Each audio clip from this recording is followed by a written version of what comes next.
नमस्कार दोस्तों, आज हमारे साथ स्टूडियो में मौजूद हैं महावीर सिंह जी तंवर।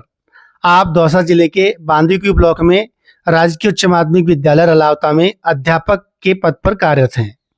आप साहित्य लेखन में रुचि रखते हैं और आपकी करीब 25 कविताओं का संग्रह वाली पुस्तक प्रकृति की गोद और नए समाज का एहसास इसी वर्ष फरवरी में प्रकाशित हुई है।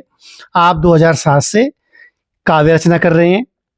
आपका यूट्यूब चैनल भी है साहित्य संगम नाम से, जिसमें 125 से ज़्यादा साहित्यिक वीडियोज हैं।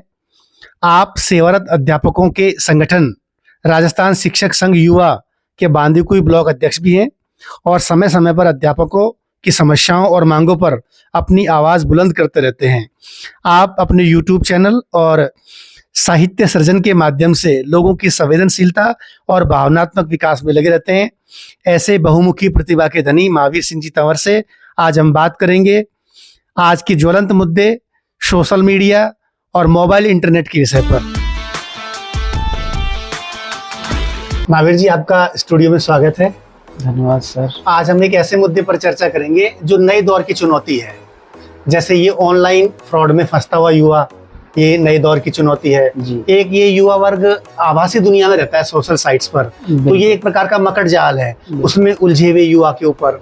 और एक अपन चर्चा करेंगे सोशल मीडिया बनाम कैरियर, सोशल मीडिया कैरियर बनाने में मददगार है या एक बाधा के तौर पर है, ये नई चुनौती वर्तमान में है। इन्हीं मुद्दों पर आज हम चर्चा करेंगे। जी बिल्कुल, धन्यवाद सर। आज आपने स्टूडियो में आने का मौका दिया और आज का आपने मुद्दा बहुत ही अच्छा रखा है, ऑनलाइन फ्रॉड और इसमें फंसता हुआ युवा। जी, तो इस विषय में मैं ये आपसे जानना चाहूँगा सर कि ऑनलाइन फ्रॉड अपन समझते हैं, पर ऑनलाइन तरीके से फ्रॉड कैसे हो सकता है, इससे क्या तात्पर्य है और ये किन किन माध्यमों से किसी भी व्यक्ति के साथ में हो सकता है, इस पर आप थोड़ा सा विस्तार से चर्चा करें।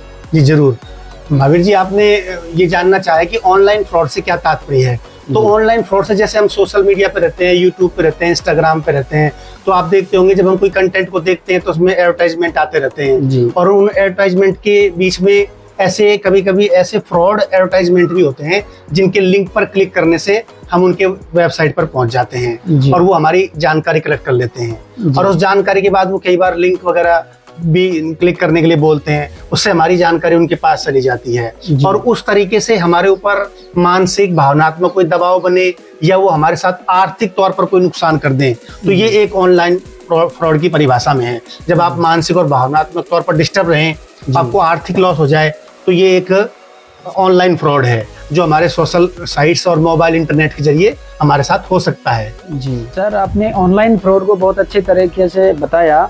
अब आप इस पर भी थोड़ा सा चर्चा कीजिए कि ये ऑनलाइन फ्रॉड किस किस माध्यम से हमारे साथ में हो सकते हैं। बिल्कुल, आपने ये जानना चाहा कि किन किन माध्यमों से ऑनलाइन फ्रॉड की गिरफ्त में कोई इंसान आ सकता है। जी। तो इनका पैटर्न है ये, जैसे आप जैसे ही किसी साइट पे गए या आपके पास कोई मैसेज आया तो ये आपको जॉब ऑफर देते हैं। जैसे कहेंगे घर बैठे ही 2 घंटे ऑनलाइन दीजिए, कोई रिव्यू दीजिए किसी चीज पर, तो वो आपको जॉब का ऑफर देते हैं। और इसमें जो युवा अभी इस इंतजार में है कि उसको कोई रोजगार मिले, तो इस झांसे में आसानी से आ जाता है।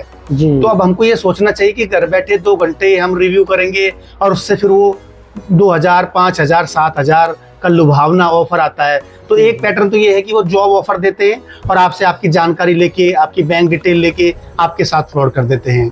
और दूसरा इनका तरीका है हनी ट्रैप का, जब वो दोस्ती का ऑफर देंगे, आपसे साथ शारीरिक संबंध का ऑफर देंगे और इसमें युवा वर्ग या जो धनवान लोग हैं और ज़्यादा सोशल नहीं हैं और वो केवल आभासी दुनिया पे ही रहते हैं, तो वो इस मकड़ जाल में, अधिकारी तक भी कैसी कई स्टोरीज है जिनमें IAS, IPS और नेता इस गिरफ्त में आ गए, तो वो आ जाते हैं। एक हनी ट्रैप उनका पैटर्न है। और दूसरा एक बहुत कॉमन तरीका जिसमें अधिकतर लोग आ जाते हैं, वो कोई आपको लॉटरी का लालच देते हैं, आपको कोई प्राइज लगी है, इस तरह का ऑफर देते हैं और आपकी सारी जानकारी लेकर आपके साथ फ्रॉड कर देते हैं। और एक नया पैटर्न और देखने को मिला है महावीर जी आजकल, जैसे आपके फ्रिज में कोई गड़बड़ है, टीवी में गड़बड़ है, कार में कोई गड़बड़ है और आपने कंपनी को टोल फ्री नंबर लगाया, तो ये साइट्स पर टोल फ्री नंबर ऐसे फ्रॉड रहते हैं कि आपका कॉल कंपनी को न जाकर फ्रॉडस्टर के पास पहुंच जाता है और वो आपसे सारी जानकारी कलेक्ट करके और आपके साथ वो आर्थिक नुकसान पहुंचाने का प्रक्रिया करते हैं। तो ये 3-4 तरीके हैं जो किसी भी इंसान को वो अपने फ्रॉड की गिरफ्त में ले लेते हैं। बिल्कुल आपने ये सही बताया कि फ्रॉड ये लोग जॉब ऑफर करते हैं, ये मैंने आंखों देखा हुआ है। मेरे एक साथी के साथ में ऐसा हो चुका है। उन्होंने क्या किया था कि एक पेन पैकिंग की वो कंपनी थी जी। पेन पैकिंग का जॉब था। उसमें ये था कि आप पेन पैक कीजिए और आपके पास में माल डिलीवर होगा और आप घर पर रहते हुए इसे पैक करेंगे और वापस वो कंपनी आपसे लेकर के जाएगी। एक प्रकार से लुभावना। हाँ बिल्कुल लुभा दिया। उसमें कुछ नहीं करना था, घर पे रह करके पेन पैक करना था। और पेन पैकिंग के साथ में फिर उसने क्या किया कि इस पूरी डिटेल वो समझा देते हैं कि इस तरह से आपको ये जॉब करना है, आपको कुछ भी नहीं करना है। अब बस आप माल डिलीवर करने के लिए आप अपना शुरुआती जो अमाउंट है वो जमा करवाइए। अच्छा। अमाउंट की बात आ जाती है, उसमें थोड़ा उसके लिए वो आईडी बनाते हैं कि भाई आपको ये आईडी या लाइसेंस टाइप का ऐसा कुछ वो देते हैं कि भाई ये लाइसेंस बनेगा, इसके लिए आप ये पैसा जमा कराइए और फिर आपका जॉब स्टार्ट हो जाएगा। तो वो जॉब जब वो पेमेंट करते हैं तो इस उसमें लालच में आकर के और पेमेंट कर देते हैं। पेमेंट में फिर वो गड़बड़ दिखाते हैं कि नहीं आपने ये गलत कर दिया, आप इसको एक मुश्त करिए। फिर वो QR कोड भेजते हैं, उसमें एक बार में 2000 होगा, फिर 4000 होगा। नहीं आपने ये गलत कर दिया, ऐसे करके उलझाते रहते हैं। हाँ, इस अमाउंट में करिए, एक साथ करिए। फिर वो हो सकता है फिर वो बताते हैं कि आपने जो ये कर दिया ये आपके वापस आ जाएगा और आप एक मुश्त इसमें करिए। फिर से वो बार ऐसे करवाते रहते हैं लूटते रहते हैं। फिर बाद में जब आदमी सोचता है कि इतने सारे पैसे अपन ने दे दिए, ये बातें ऐसी कर रहा है और कुछ कर भी नहीं रहा, कुछ हुआ गया कुछ भी नहीं और सारे अपने पैसे जा रहे हैं। और सामने वाला कभी किसके पास में फोन करने को कहता है, कभी किसके पास कहता है कि आपको वो ड्राइवर आएगा उसको दे देना, ड्राइवर को वो आपको वापस पैसे घर पे दे जाएगा। इस तरह से मतलब ऑनलाइन वो लेते रहते हैं और ऑफलाइन आपको घर पर देने के वादा करते रहते हैं, और जबकि ऐसा कुछ होता नहीं है। तो ये बिल्कुल तो सही है, ऑनलाइन फ्रॉड इस तरह से हो जाता है सर। और ये आप गांव में खूब देखते होंगे, लॉटरी प्राइज वाला तो बहुत कॉमन हो गया है। हाँ। लोगों के पास कॉल आते हैं कि आपको ये इनाम मिला है और इतने पैसे जमा करा दो, और लोग उस झांसे में आके पैसे जमा करा देते हैं, अपनी जानकारियां दे देते हैं और नुकसान उठाते रहते हैं आर्थिक। बिल्कुल सर। महावीर जी, मैंने ये 4-5 तरीके बताए थे। इसके अलावा एक तरीका और अभी चलन में देखने को मिला है कि वो आपको लोन देते हैं कि आप लोन ले लीजिए और उसमें आपको 10, 20, 50 हजार का लोन दे देते हैं। एक तो वो रेट इतनी ज्यादा होती है कि जो आपके गांव का जो कॉमन मार्केट है ना, उससे भी 3-4 गुना से लेते हैं वो ब्याज। और उसके बाद आपसे वो वसूली इस तरह से करते हैं कि आप चूक गए तो इतना भारी जुर्माना लगाएंगे कि आप चुका ही नहीं सकते। और अगर आप आनाकानी करते हैं और उनकी शर्तों को नहीं मानते हैं तो फिर वो आपके फोन को हैक करके और आपके निजी लोगों तक मैसेज भेजते हैं कि ये इसने हमारे इस तरह से पैसे ले लिए, दिए नहीं, और भद्दे और अश्लील मैसेज करते हैं। आपके पारिवारिक जो सदस्य हैं उनको बदनाम करने का प्रयास करते हैं। मेरे एक मित्र का बच्चा इस फ्रॉड में आ गया और हालत ये हो गई कि वो घर नहीं कह सकता और उसको गंदे कॉल आए। तो मतलब बच्चा इतने डिप्रेशन में आ गया कि वो आत्महत्या की नौबत पे पहुंच गया। लेकिन सही टाइम पर उनको पता लग गया और फिर उन्होंने केस दर्ज करवाया और उससे बड़ा मुश्किल से पीछा छूटा। अब लेकिन जो युवा वर्ग है और इस दबाव में आकर बदनामी के डर से अपनी जान भी दे दे, तो इस तरह का फ्रॉड चल रहा है।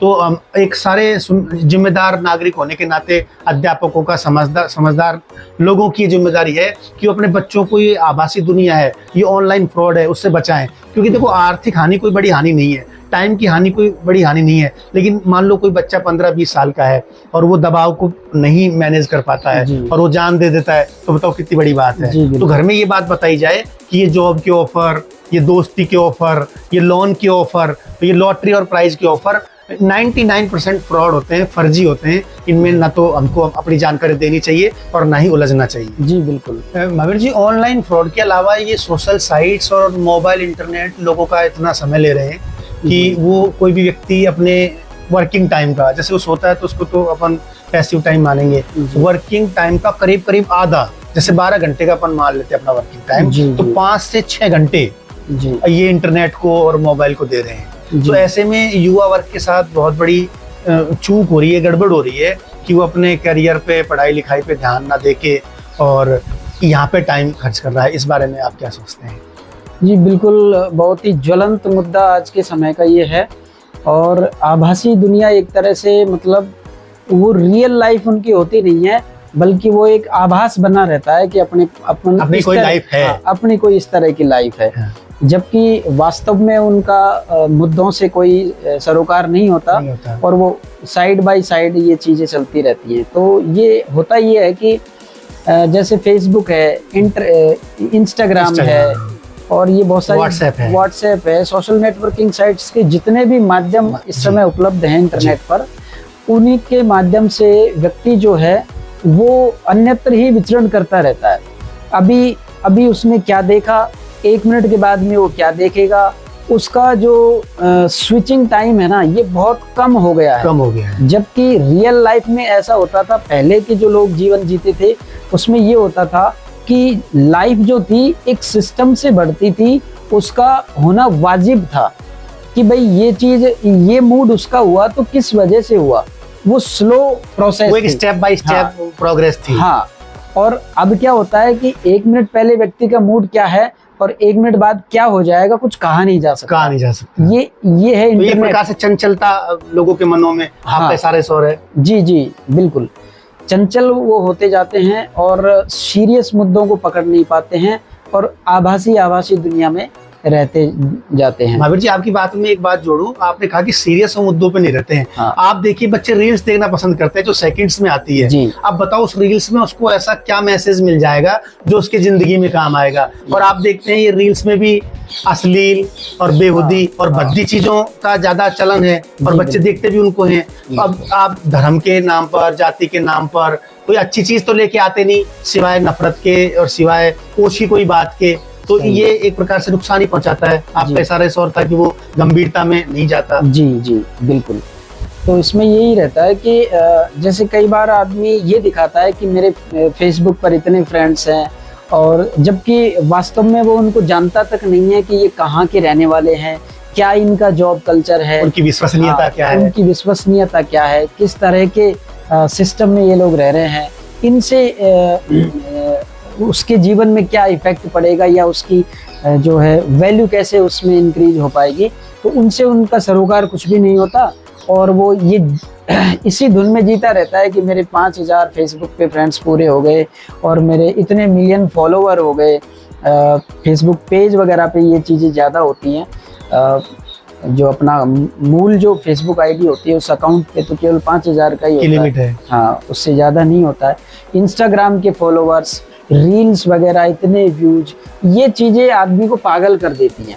वो ये इस सोच में फिर अपने आप को कुछ और ही सोचने लग जाता है, जबकि उसे पता नहीं है कि ये जो सारी चीज़ें हैं ज्ञान के स्तर पर उसके खुद के जीवन को उन्नत बनाने के लिए होनी चाहिए, ना कि दूसरों को दिखाने के लिए। तो अपने आप का जब स्वयं का स्तर होगा, स्वयं का स्तर ऊंचा होगा, तो वो अपने आसपास के और जो दूसरे उसके संपर्क में आने वाले लोग हैं उनका स्तर भी बढ़ा पाएगा, बदलाव ला पाएगा, पॉजिटिव बदलाव ला पाएगा। तो ये चीजें हैं सर।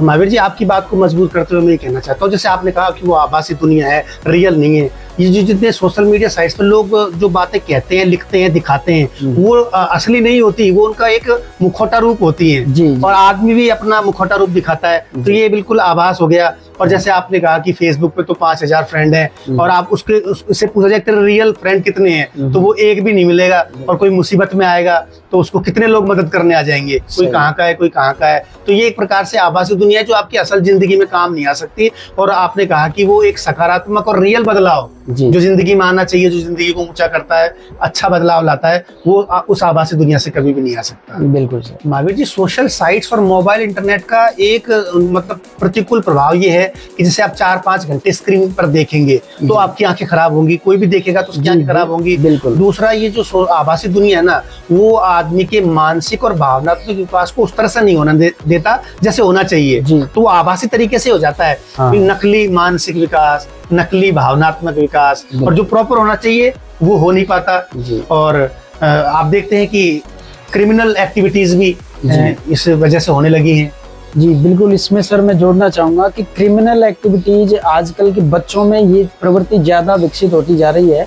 और इसके पीछे एक कारण क्या होता है कि वो मोबाइल के इतने एडिक्ट हो जाते हैं कि आप उनको मना नहीं कर सकते। मना करोगे वो नजर चुका करके फिर से वापस लेंगे। और ऐसी भी पोजीशन आई है अभी हाल ही में देखने को मिला है, ये खबरों में आया है कि एक बच्चे ने जिसको उसके मम्मी पापा ने या घर वालों ने गेम खेलने से मना कर दिया, वो बच्चा उस समय तो कैसे भी करके मान गया, दबाव से, हाँ, दबाव से मान गया। और उसने बाद में क्या किया है, अपने ही घर वालों को जिन्होंने उसको फोन देने से मना किया था, उनको रात में उसने मर्डर किया। ऐसा हुआ सर, उसने मर्डर किया और उसको गेम खेलने से रोका या सोशल साइट पर जाने से रोका। मतलब वो उसके इतने दुश्मन हो गए कि वो मतलब निजी संबंधों को, खास अपने लोगों को, अपने माँ बाप जिन्होंने उसको जन्म दिया, जिन्होंने पाला पोसा, खाना पीना उसका कर रहे हैं, ऐसे लोगों को उसने एक क्षण के लिए ये नहीं सोचा कि वो उसके क्या लगते हैं, और उनका वो मर्डर कर देता है, कुल्हाड़ी से प्रहार कर देता है, मार देता है, और फिर अपने गेम खेलने की इच्छा को पूरी करता है। देखिए मोबाइल एडिक्शन का कितना बड़ा दुष्प्रभाव आया कि उसने अपने माँ बाप को भी नहीं छोड़ा। जी, तो मोबाइल का इस्तेमाल जो है वो इसमें ये वन वे हो गया सर। इसमें आदमी एक बार घुस गया, वापस आने की संभावना कोई रास्ता नहीं है, कोई रास्ता नहीं है सर। अभिमन्यु का ऐसा चक्रव्यूह है कि आप जा तो सकते हैं लेकिन वापस आएंगे नहीं आप। जी बिल्कुल, और आएंगे तो इस तरह से बर्बाद होके आएंगे। और नथु सिंह जी, इससे रिलेटेड एक बात मैं और बताना चाहूंगा आपको कि अपने आसपास की कुछ ही दिनों की पहले की ये घटना है। उसमें क्या हुआ था कि एक बच्चा गेम का इतना आदी था कि ऑनलाइन गेम खेलता था और वो पैसों से खेला जाता था। ठीक है। तो उसके लिए पैसे चाहिए। अब गेम खेलते हुए आदमी या बच्चा जो वो है, वो इतना मतलब उसमें एग्रेसिव हो जाता है, इतना उसमें डूब जाता है कि वो अब पीछे नहीं हट सकता, उसको और पैसा चाहिए और गेम खेलना चाहता है। जैसे वो 1000 हार गया तो उनको निकालने के चक्कर में वो लगाता रहता है। हाँ बिल्कुल, वो लगाता रहेगा, हारता रहेगा, लगाता रहेगा, उस प्रवृत्ति को छोड़ता नहीं है। और ऐसे में फिर वो अपने आप को नुकसान तो पहुंचाता ही है, बल्कि उस समय ये भी नहीं देखता, आसपास अपने रिलेटिव्स को भी उस लपेटे में ले लेता है। उनके जैसे कोई डॉक्यूमेंट्स उसके पास में हैं, जैसे पैन कार्ड वगैरह हैं या और एटीएम कार्ड है, अकाउंट से रिलेटेड जितने भी जानकारी उसको अवेलेबल हो सके, वो उनका अंधाधुंध इस्तेमाल करने लग जाता है और अपने रिश्तेदारों तक के साथ में फ्रॉड करने लगता है। उनके अकाउंट से पैसे निकाल करके और वो गेम में लगा देता है और खुद बर्बाद होता है और अपने रिलेटिव्स को और घर वालों को भी बर्बाद कर देता है। ये मैंने सुना महावीर जी कि अपने आसपास कोई लड़का था जिसने 90 लाख के आसपास या 1 करोड़ के आसपास अपने मामा का पैसा ऑनलाइन गेम में लगा दिया था। बिल्कुल सर, ये अभी हाल ही की घटना है, मैंने भी सुना था इस बारे में जी। हाँ, तो महावीर जी इस बारे में मैं आपको बताना चाहूँ कि ये एडिक्शन से देखो शरीर का नुकसान हुआ, आंखों का नुकसान हुआ, लोगों की गर्दनें टेढ़ी हो जाती हैं और छोटे छोटे बच्चे खाना नहीं खाते बिना गेम खेले, इस तरह की बात है। ऐसा नहीं है कि देखो सोशल साइट्स पर या मोबाइल इंटरनेट पर सारी खराब चीजें हैं, तो वहाँ पे जैसे अपना चैनल है, यूट्यूब चैनल है आपका साहित्य संगम चैनल, जिसपे आप काव्य पाठ करते हैं, कविताएं लिखते हैं, तो वो मानवीय संवेदनाओं को, भावनात्मक स्तर को बढ़ाती है कविताएं। इसी प्रकार से अपना टॉक्स फॉर अंडरस्टैंडिंग है, ये मेंटल इमोशनल लेवल को इंक्रीज करने के लिए है। लेकिन अब ये माँ बाप की, टीचर्स की, अच्छे लोगों की जिम्मेदारी है कि उनको सही जगह डाइवर्ट करें, गेम्स में जाएं, ऑनलाइन फ्रॉड में जाएं। तो साइट्स पर अच्छी चीजें भी हैं जो आपके मेंटल और इमोशनल लेवल को अप करेंगी और आपको एक बेहतर इंसान बनाएंगी। तो ये एक सिलेक्शन का भी मामला है कि आप क्या देख रहे हैं, किस दिशा में आपका रुझान है। अगर आप सही चीजों का चयन करते हैं तो यहाँ पे अच्छी चीजें भी मौजूद हैं, लेकिन वो जनरली बात ये कि अच्छा करने के लिए तो आदमी को प्रयास करने होते हैं और उसमें थोड़ा सा उसको अनकंफर्ट फील होता है और ये फ्रॉड करने में और भटकने में उसको थोड़ी आसानी होती है और वो उस दिशा में चला जाता है। जी, इसमें क्या होता है कि सर ये बच्चों में आदत डेवलप करनी होगी और ये आदत एक दिन में डेवलप नहीं होगी सर। इसके लिए लगातार टीचर्स को भी और अभिभावकों को भी, पेरेंट्स को भी इसमें सोचना पड़ेगा और सुपरविजन उनका लगातार उसमें, ये मेन बात है कि सुपरविजन होगी, हमारा बच्चा क्या कर रहा है, जी क्या देख रहा है, कितना टाइम किस चीज को देख रहा है, कौन सी साइट्स को देख रहा है, कौन से वीडियो को ज्यादा देख रहा है। बिल्कुल। तो उससे वो एक आइडिया आ जाता है। आजकल फोनों में ये चाइल्ड लॉक वगैरह और भी आते हैं, स्क्रीन टाइम को कम करने का भी, कि बच्चा कितनी देर तक उसको देखे, नोट होता है, स्क्रीन टाइम नोट होता है। हाँ, तो उसमें वो होता है, तो ऐसी सेटिंग्स भी करके रखनी चाहिए। पर ऐसी चीजों के बारे में आम आदमी या हर कोई आदमी जागरूक नहीं है, उनको करके नहीं रखता है। यहाँ तक कि पढ़े लिखे लोग भी करके नहीं रखते हैं। अपने बच्चों को मोबाइल दे देते हैं। बच्चे ने मांगा मोबाइल दे दिया, बच्ची ने मांगा मोबाइल दे दिया। अब वो उस पर क्या कर रहे हैं, क्या देख रहे हैं, इतने एडिक्ट हो जाते हैं कि बच्चे से अगर आपने छोटे से काम के लिए बोल दिया कि बच्चा बेटा वहां से पानी ले आओ या कोई और वस्तु ले आओ, तो वो उसको लाने के चक्कर में इतना गुस्सा दिखाएगा वो कि आप मतलब ये सोचोगे इससे तो कहना ही नहीं है। ये फिर वो शर्त लगाएगा मुझे मोबाइल, तो तब मैं आपको काम करके दूंगा। बिल्कुल, ये ऐसे ही होता है। मोबाइल के लिए तो वो जो भी काम करेंगे वो मोबाइल के लिए करेंगे कि मुझे इतनी देर मोबाइल दिया, भैया को इतनी देर मोबाइल दे दिया, मुझे नहीं दिया, अब मैं लूंगा। ये भी एक कंपटीशन हो गया बच्चों में। ये हो गया। तो ये आपने बहुत अच्छी बात की महावीर जी कि जैसे टीचर्स की जिम्मेदारी है बच्चों को मोटिवेट करें सही साइट्स के लिए, सही कंटेंट के लिए। माँ बाप की जिम्मेदारी को सुपरविजन रखें और मोबाइल को वैसे ही नहीं पकड़ा दें। चाइल्ड लॉक वाला है, स्क्रीन टाइम वाला है, इन चीजों पर वो नोटिस रखें। नहीं तो अगर वो बिल्कुल ही बिना देखे, बिना सुपरविजन के देंगे तो फिर निश्चित तौर पर बच्चे में इतनी समझ नहीं होती कि वो किस रास्ते पे जाएगा। तो वो फिसलन वाले रास्ते पे जाएगा जहाँ वो नीचे की तरफ गिरेगा। ऊपर चढ़ने में प्रयास करना होता है। और मोबाइल का रास्ता तो बिल्कुल अनकंट्रोल्ड है। आप जिस डायरेक्शन में जा रहे हो ना, वो पता नहीं लगेगा अगले पल वो किस डायरेक्शन में ले जाएगा। बिल्कुल ले जाएगा। और आप देखते जाते हैं, आप विचार नहीं करते हैं कि क्या चीज सामने आ गई, इसको मुझे देखना है कि नहीं देखना है। आप देखते जाते हैं, फिर बच्चा कहीं न कहीं फिर। बहुत अच्छा पॉइंट बोला महावीर जी आपने। ये मोबाइल तो क्या करता है, आपने एक अश्लील वीडियो देखा तो 25 अश्लील वीडियो दिखा देगा। वो गलती से भी आप चले गए ना, जैसे बच्चा चला गया तो फिर वो उधर उधर घुमाता ले जाएगा। आप कोई गेम की तरफ चले गए तो वो 10 तरह के गेम आपको दे देगा। तो ये आपको फिसलन वाले रास्ते में तेजी से ले जाता है। तो ये आपने बहुत अच्छी बात कही, सुपरविजन वाली बात। और अगर आप सुपरविजन नहीं करेंगे तो फिर वो जाएगा फिसलन की ओर। महावीर जी, भावनात्मक विकास की अपन जब बात करें तो आदमी इतना बिजी रह रहा है इन चीज पे कि वो प्रॉपर अपने रिश्तों को, बच्चों को टाइम नहीं दे पा रहा है। इस बारे में आप क्या सोचते हैं? इस बारे में सर, ये आज की यूं कहो तो पूरी दुनिया की समस्या है। पूरी दुनिया इसी चीज से जूझ रही है इस समय कि सोशल नेटवर्क से इतना जुड़ गया आदमी कि अपने घर में, यहाँ तक कि अपने बगल में कौन बैठा है और वो क्या कर रहा है इसके बारे में उसे जानकारी नहीं है। पड़ोस में कौन रहता है और वो क्या काम करता है, कब आता है कब जाता है, उसे कुछ नहीं पता। कोई लेन देन। और पड़ोस की और दुनिया की तो बातें छोड़ दीजिए, वो अपने घर में जितने भी सदस्य हैं उनकी गतिविधियों पर उसका ध्यान नहीं है कि वो कौन क्या कर रहा है, माता पिता क्या काम कर रहे हैं, इस समय कहाँ हैं, उसे कोई मतलब नहीं। बच्चे खास तौर पर बच्चों का ये है कि वो अपने दादा दादी के पास समय नहीं बिताएंगे, अपने मम्मी पापा से कोई बात शेयर नहीं कर पाएंगे, बल्कि वो उनको जो डेवलप कर रहा है, उनको एजुकेट कर रहा है, वो केवल मोबाइल कर रहा है। मोबाइल ने जो कह दिया, मोबाइल के माध्यम से वो उसके लिए फाइनल है। अगर मोबाइल ने ये कह दिया कि यहाँ घूमने जाओ, वहाँ घूमने जाओ, तो उसके मन में तुरंत वो इच्छा जाहिर होती है कि अपन को भी जाना है। खाने के मामले में भी वो सिलेक्शन उधर से लेते हैं। हाँ, क्या खाना है, क्या करना है, क्या ओढ़ना पहनना है, क्या क्रीम लगाना है, पता नहीं कितनी सारी चीजें हैं, बाजार है पूरी, तो वो उस पर हावी होती जा रही है। जबकि वो घर में आसपास नहीं देखता कि अपने आसपास का कल्चर कैसा है, यहाँ हमें किस तरीके से रहना चाहिए, कैसे बातचीत करनी चाहिए, मम्मी पापा के साथ में अपन को टाइम देना चाहिए कि नहीं देना चाहिए, मम्मी पापा की भावनात्मक क्या समस्याएं हैं, किस पारिवारिक समस्या से अपन जूझ रहे हैं, उनको इन चीज़ों से कोई मतलब नहीं है। उन्हें तो सिर्फ चाहिए मोबाइल के माध्यम से वो जो है इतने मतलब एडिक्ट होते जा रहे हैं कि अपने परिवार के सदस्यों को, बड़े बुजुर्गों के साथ में वो समय नहीं बिताते। जबकि बड़े बुजुर्ग इतनी सारी ऑनलाइन चीज़ों को वो समझ नहीं पाते, कर नहीं पाते। उन्हें तो कोई आमने सामने बातचीत करने वाला होना चाहिए, तब वो अपने ज्ञान को दे सकते हैं। हाँ, और आमने सामने वो नहीं बैठते हैं। इस वजह से वो जो पूंजी, वो वर्षों की उनकी कमाई हुई जो अनुभव है, ज्ञान है उनके पास, हाँ, वो उसे ग्रहण करने से वंचित रह जाते हैं। ट्रांसफर ही नहीं हो पाता, मौका ही नहीं मिल पाता, और वो वैल्यू नहीं कर पाते कि हमारे दादा दादी क्या जानते हैं, क्या उनका नॉलेज, इनके पास क्या खजाना है। हाँ, क्या खजाना, उस चीज को नहीं, उसको वो ले नहीं पाते हैं।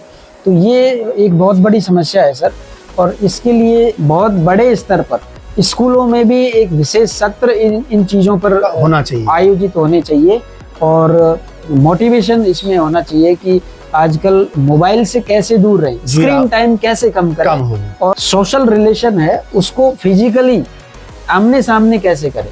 आमने सामने वाली जो भावनाएं हैं वो ज्यादा होंगी और वो कारगर होंगी, एक दूसरे के काम आने वाली होंगी। बिल्कुल, ऑनलाइन आप कितनी भी भावनाएं दिखा दो, किसी के क्या काम आ रही है। बिल्कुल सही बात है। महावीर जी, इसमें एक बात मैं और जोड़ना चाहूंगा कि सोशल मीडिया से बच्चों के जो भाषा का स्तर है ना, उसमें भी बहुत गड़बड़ाहट आई है। जो संस्कार, जो मिठास जो हुआ करता था, जो बड़े बुजुर्गों से मिल सकता है, वो सोशल साइट से कैसे मिल सकता है। बच्चों की भाषा टपोरी टाइप हो गई है। वो मम्मी से अलग तरीके से कैसे बात करेंगे, जैसे करनी चाहिए वैसे नहीं करेंगे, पापा से, दादा दादी से, तो उनके बात करने का भी कार्टून टाइप, टपोरी टाइप हो गया है। क्यों? क्योंकि वो सारा दिन देखते ही है। तो ये आने वाले टाइम में एक बहुत बड़ी समस्या के तौर पर सामने आ सकता है। अगर हम इस पर ध्यान ना दें, टीचर्स और घर वाले अगर ध्यान नहीं देंगे, तो एक ऐसी पीढ़ी तैयार हो जाएगी जो कार्टून की तरह और टपोरी की तरह व्यवहार करना शुरू कर देगी। बिल्कुल सर, बहुत। महावीर जी, आजकल मोबाइल, इंटरनेट और सोशल मीडिया एक प्रकार से अनिवार्यता भी हो गया।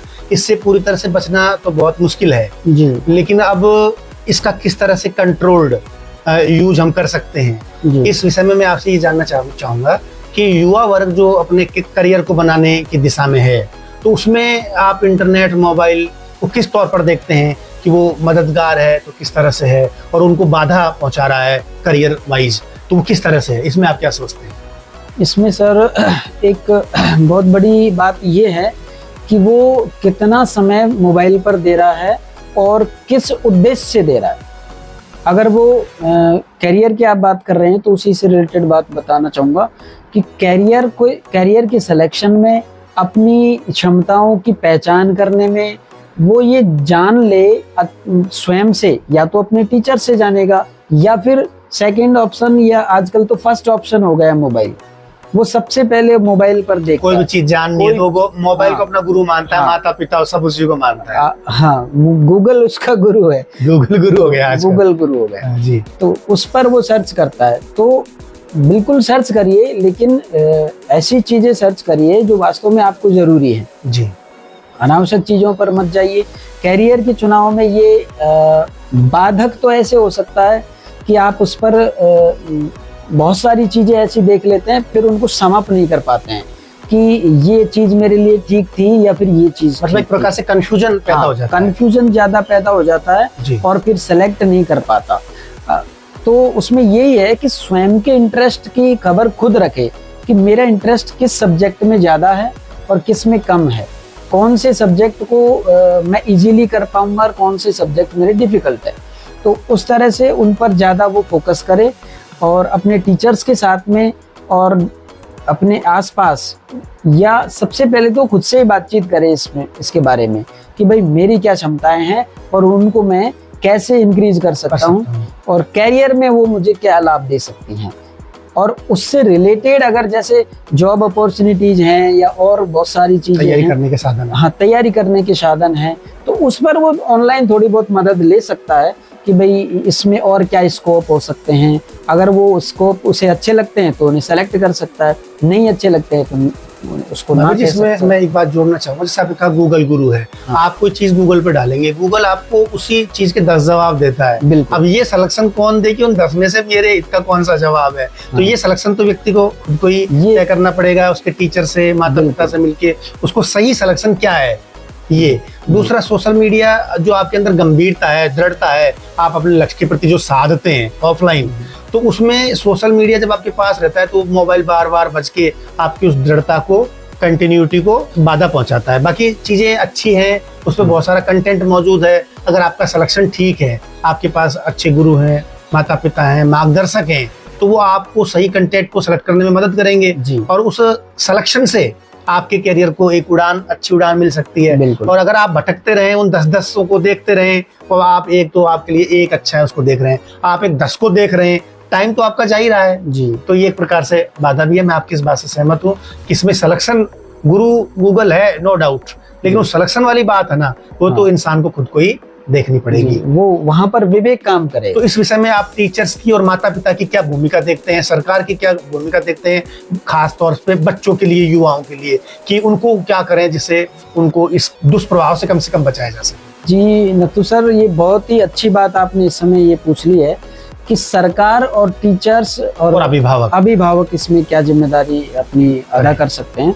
तो बहुत ही बढ़िया अपॉर्चुनिटी सरकारों के पास होती है कि वो ऐसी साइट्स को बिल्कुल बंद करवा दें जो बच्चों को मिसगाइड करती है। ये उनमें कई साइट्स में वेरिफिकेशन आता है। हाँ। जैसे ये एडल्ट साइट होता है, उनमें वेरिफिकेशन आता है कि आप 18 साल के हैं तो ही आपको एंट्री मिलती है। तो उसमें ओटीपी वाला सिस्टम रखें, आधार वाला सिस्टम रखें। जो डिस्टर्ब करने वाली साइट है, डिस्ट्रैक्ट करने वाली साइट है, उन पर सरकार प्रभावी नियंत्रण करे। वो इसमें कारगर हो सकती है अगर वो साइट्स को बंद कर दें। अपन कहते हैं कि आजकल बच्चे बिगड़ते जा रहे हैं, क्या से क्या देख रहे हैं पता नहीं चल रहा, कब क्या कर दें, क्या क्रिमिनल होते जा रहे हैं, बहुत सारी चीजें। वो आइडेंटिटी वेरीफाई करे वाली बात कर दे सरकार, तो वो वाली कर दे।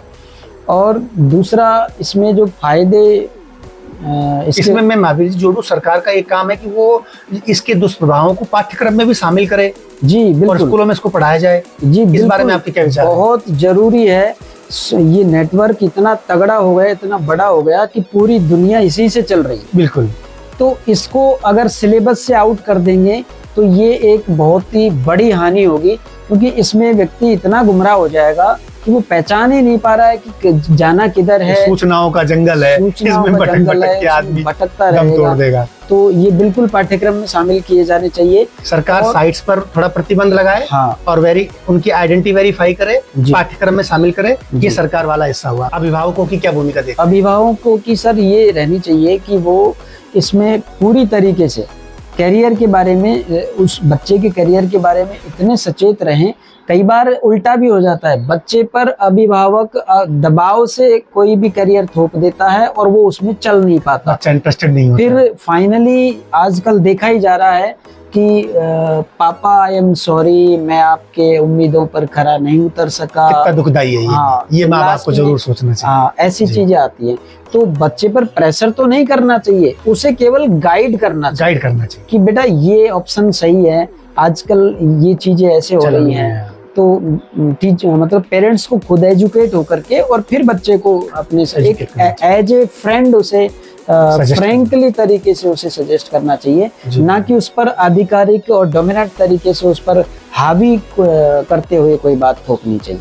बिल्कुल मैं सहमत हूँ। तो ये मतलब गार्जियंस की जिम्मेदारी, अभिभावकों की जिम्मेदारी हुई कि वो वॉच रखे बच्चे पर और खुद एजुकेट होकर बच्चे को सही दिशा दें और कई ऑप्शन दें, अपने पसंद को और अपने ख्वाबों को बच्चे पर ना थोपें। जी, बच्चा आखिरी जो सिलेक्शन हो बच्चे का खुद का हो। तो जब खुद सेलेक्ट करेगा तो उसमें पूरी जान लगा देगा, बिल्कुल लगाएगा कि और वो उसके इंटरेस्ट का होगा। हाँ जी। तो इंटरेस्ट का जब होगा तो उस पर वो ऑटोमेटिक ही पूरा प्रयास करेगा और सफलता मिलने की उम्मीदें भी ज्यादा रहेंगी। बिल्कुल मैं आपकी इस बात से सहमत हूँ।